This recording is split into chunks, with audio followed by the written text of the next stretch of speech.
শুক্রবার 8ই মার্চ আন্তর্জাতিক নারী দিবস উপলক্ষে আগরতলা মহারাজা বীর বিক্রম ক্রিকেট স্টেডিয়ামে ত্রিপুরা ক্রিকেট অ্যাসোসিয়েশনের পক্ষ থেকে ত্রিপুরার মহিলা ক্রিকেটারদের সংবর্ধনা দেওয়া হয়। উপস্থিত ছিলেন ত্রিপুরা বিধানসভার উপাধ্যক্ষ রামপ্রসাদ পাল, ত্রিপুরা বিধানসভার মুখ্য সচেতক কল্যাণী সাহা রায়, আগরতলা ত্রিপুরা পুর নিগমের মেয়র দীপক মজুমদার সহ ত্রিপুরা ক্রিকেট অ্যাসোসিয়েশনের কর্মকর্তাগণ। ত্রিপুরা বিধানসভার উপাধ্যক্ষ রামপ্রসাদ পাল এবং ত্রিপুরা বিধানসভার মুখ্য সচেতক কল্যাণী সাহা রায় এদিন বক্তব্য রাখতে গিয়ে আন্তর্জাতিক নারী দিবসে মহিলাদের সশক্তিকরণ ও মহিলাদের নিরাপত্তা সহ একাধিক বিষয় নিয়ে আলোকপাত করেন।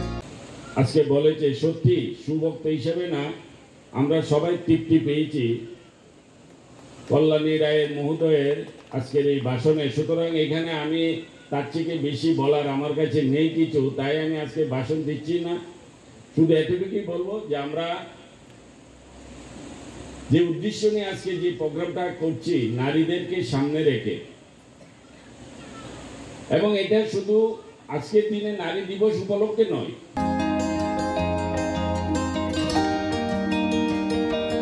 ত্রিপুরা থেকে বিক্রম কর্মকারের report, U Bangla TV. U Bangla TV হৃদয় ছুঁয়ে যায়।